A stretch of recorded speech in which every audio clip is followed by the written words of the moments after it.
Hello, I'm Charley Thomas. I'm a Director of Solutions Engineering here at Edgio, based in Tokyo, Japan.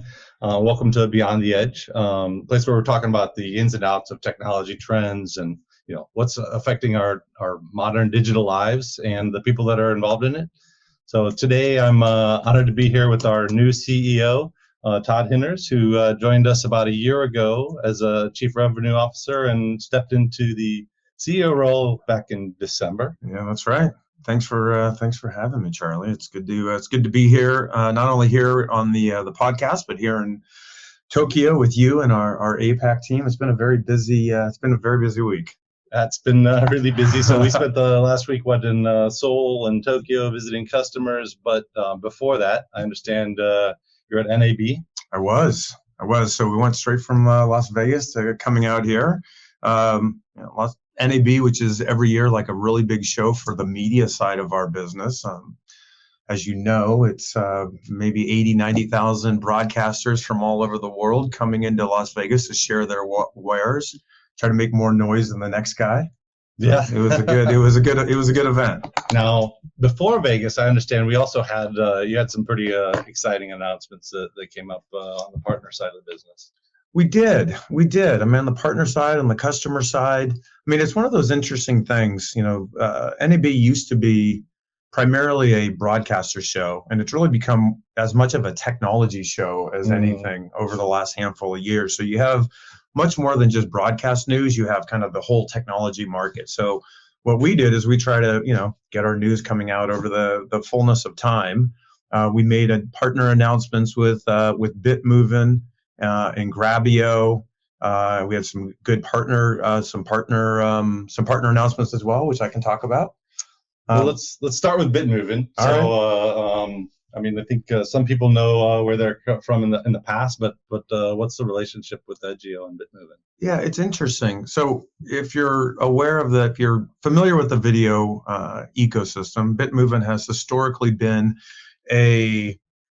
they've had a cloud encoding technology. They've got a very broadly used and endorsed client platform, right? So from PCs to every kind of mobile device. And over the last couple of years, they've been making a move into analytics. And like analytics is the thing that everyone throws around these terms, analytics. But at the end of the day, what you're trying to do is you're trying to show what's the quality of experience for your end users. Right. And so analytics is like, what's my buffering rate? What's my take rate? Are people staying on the experience? Why are they leaving? So any kind of insights that you can give an operator or a video services operator helps them drive revenue, helps them keep people on their service. And so our partnership with Bitmovin is actually interesting because that client side feedback is only as good as the telemetry that you can give the operator. And because we have a global network, because you're actually integrating the Bitmovin analytics with the Edgio network, we have the ability to give an added layer of insights. For us, if someone's having a rebuffering or a lower quality of experience coming out of a certain region, we have the ability to automatically change traffic. And so, there's a real natural synergy between what we bring to the market, what Bitmovin bring to the market, and it's kind of exciting. So RUM data, right? So real user measurement has always been exciting for people to try to figure out what the experience looks like, but it's always been complicated to do. So it's exciting to see that some integrated pieces going into the cloud and going out to end users. Yeah, it's always been very custom. I mean, we went from spray and pray to highly custom, highly expensive or very expensive to becoming more, more democratized, if you will. That's great. So Bitmovin's great. So I understand we also did, so on the player side, I understand we also did an announcement with Grabio. Yeah, we did. I mean, it's one of those things where everyone wants to talk about doing more and more live events. We got, Major League Baseball online. We got football of all flavors online. But when you go to the tier below, there's a level of production investment that's required that's really hard to justify, right? If I'm doing a high school event or I'm doing a tier 2 or tier 3 sporting event or concert, what you really need is you want cloud production capabilities that allow you to do that cost effectively. And so what Grabio brings is live event production for the masses. I guess we'll call it for the masses. That's our marketing lingo. But putting Grabio in front of the Edgio uplink platform becomes a very powerful turnkey solution, right? And so what uplink is, and just backing up just a little bit, one of the things that Edgio has is our video platform, which we call uplink, which is a end-to-end video services platform. So anything from ingest to encoding, transcoding, obviously all the way down to distribution. And one of the areas where we differentiate, and we think is actually a really powerful place of differentiation, is on uniquely making the content available to a user or a group of users. And content can be the sporting event. So if I'm going to have a March Madness tournament and there's 64 games or 32 games going on at once, I can tailor where the content's going, or I can tailor the advertising. So with Grabio, they're in the front doing the capture, doing the automatic clipping. They got some really cool tech where we are determining where the ads go, who gets the ads, and handling all the downstream distribution. So it's, again, like the bit moving piece, it's a really interesting partnership. Oh, that's really interesting because, everybody's a broadcaster these days, right? So, but, being able to leverage other people's experience and getting access to tools that, traditionally were only available to the big broadcasters is really exciting. Yeah, and the personalization aspect of this, if I can, for a second, is as we get more and more competition for eyeballs, right? As we get into this place where, there's this proliferation of content online. And if you're a challenger, you say everyone's a broadcaster. If you're Disney, you've got all the money in the world to produce at a very high level. You got the best content, this, that, and the other. If you're the World Surf League or some smaller brand, you have a very niche that you're going after, but you still have to have the highest quality production, because people will jump from Disney over to the World Surf League, as this example, and they expect a certain quality of service. They expect a certain level of professionalism. And, that's why, we're working hard to do that for people to have that at a cost-effective price point. Absolutely. So that's great. I mean, so sticking on the vein of broadcasters, right, and talking about the surfing and such. So I think we did something also with Everpass, right? So what can you tell me about Everpass? Yeah, we did. And Everpass is a name that, folks at home or at work probably or may not have heard of. It's a relatively new company, right? But it's a relatively new company that is already punching well above their weight. So Everpass has created an entity to initially deliver the NFL Sunday ticket into closed networks, into bars and restaurants, right? So if you think about the way that this has worked in the past, you got your satellite, you got your DirecTV or your dish tuner, and that's how bars and restaurants get everything. It's a different window. Well, Everpass is disrupting the satellite space by going direct to those screens with their own solution.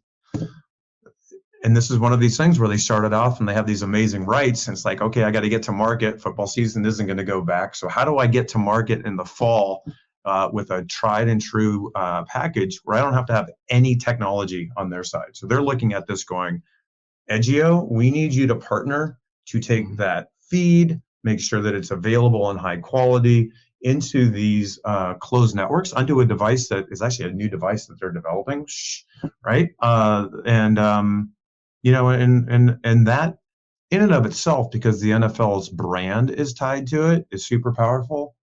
But the Everpass team is not done, right? And so this is just the first of many types of content sources that you'll see, because that screen in the bar needs to be filled. Right. So, and then I imagine accessing that content, right? So getting those content rights is not not cheap, right? So how do we help there, right? So what is Edgio doing to help?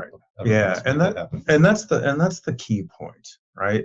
They want to focus on being a content rights holder and an entertainment company, right? Where the infrastructure, like taking a satellite feed or a terrestrial TS feed, having that come into our uplink slicer, which puts it into a format that we can then make it available. We can transcode it depending on whatever the end device is. These are things that they don't want to be investing in.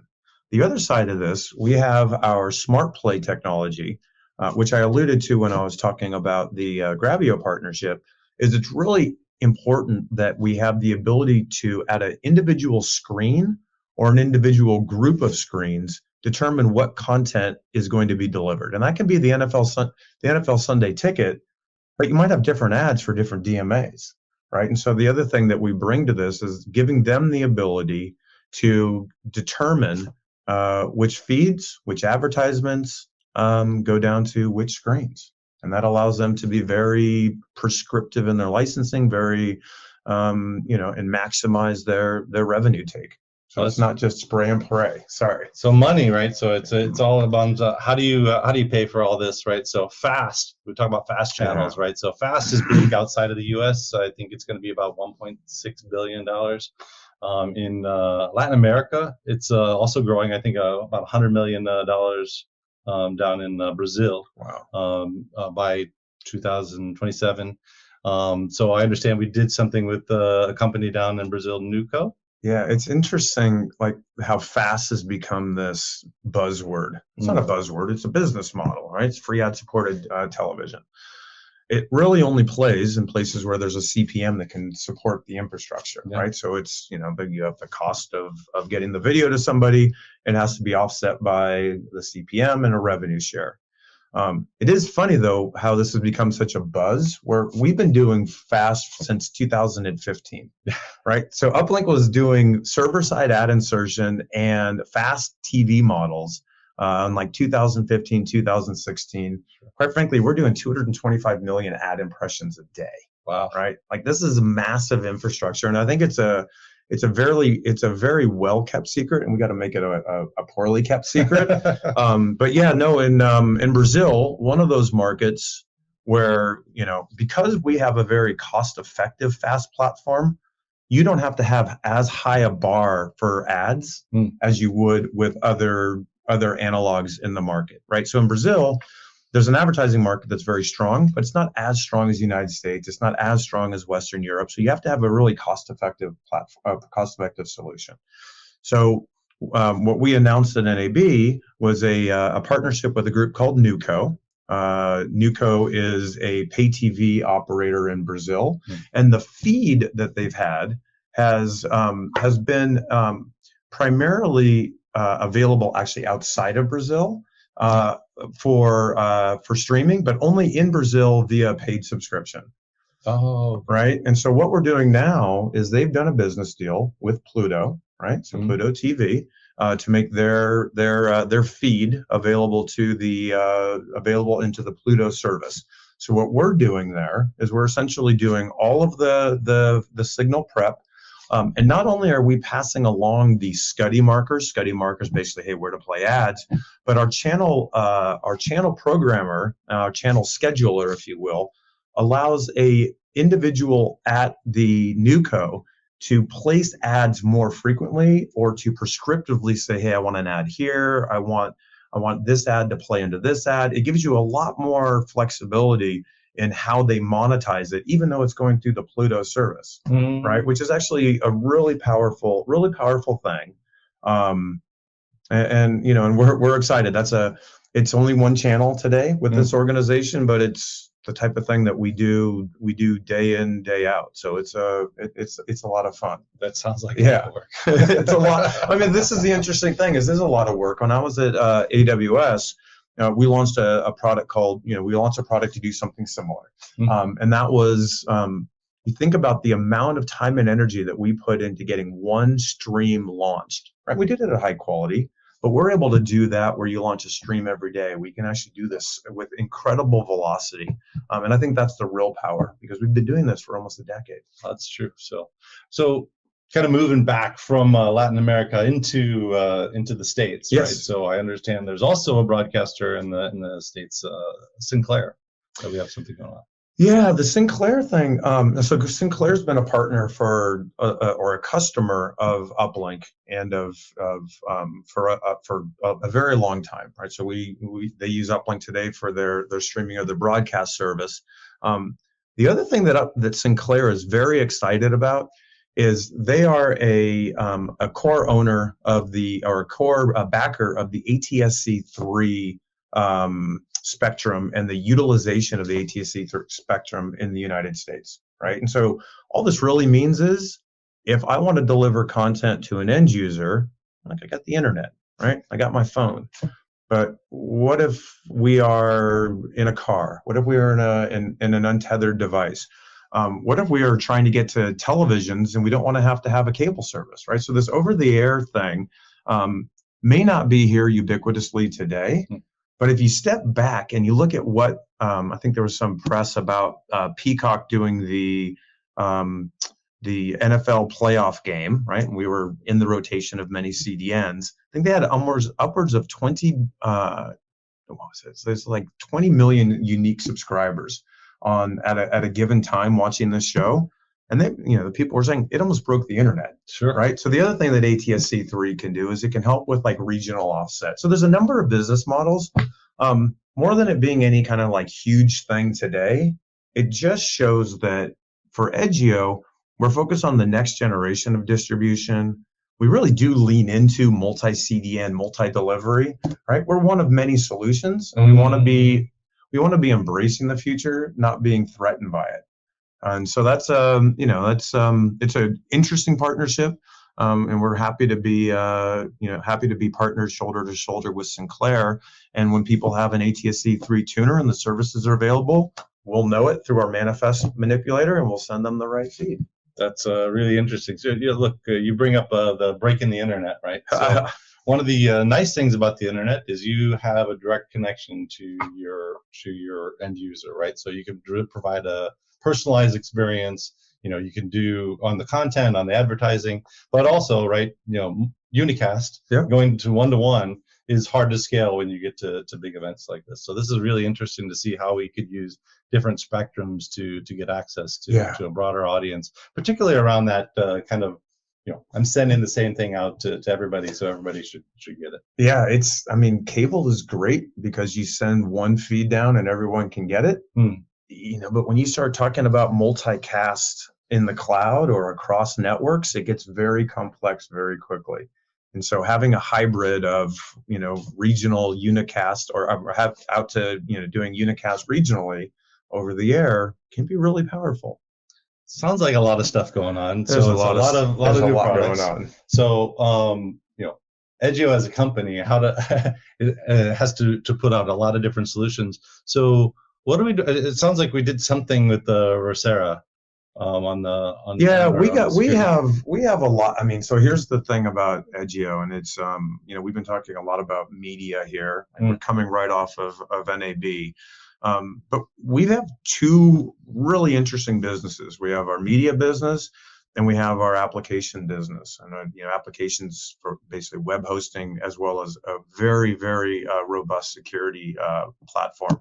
And they both run on our global network, which makes these things differentiable, which gives us a lot more control. And so next week, 2 weeks, we have the RSA show, which is kind of the where NAB is the Super Bowl of broadcast. RSA would be the Super Bowl of security. And so we've announced a partnership with Verkara, and we'll be co-presenting at RSA as they have white labeled our security platform and offering it to their, I think it's 2,500 customers. So this is becoming a core piece of their platform, under their brand, under their go-to-market. And it's been a long time coming and pulling this together. But we actually we've seen some really good initial traction, and we expect more. At RSA, right? So RSA coming up, we'll also be exhibiting where we'll be showing our security platform, but giving a sneak peek into our application security management, our surface area management platform that's going to be coming out this summer. And the thing that I would say is, if you worry about your WAF rules, if you're bot, your API protection, these things that are bespoke offerings, and you go, hey, I know I have a risk here, and so I'm going to plug it. Well, what do you do? And you've determined that you have a risk because you did a scan. Well, what ASM does is it gives you the ability to do a scan continuously and to send flags. So with Edgio's security platform, we have the ability to kind of be your eyes and your ears across your entire surface area while you're sleeping, while you're doing other things, and focusing on your core business. And this is coming up this next week in San Francisco. So come see us. That's great. I really so I appreciate that. I know you've been taking it easy in your first 5 months. So and I appreciate your time.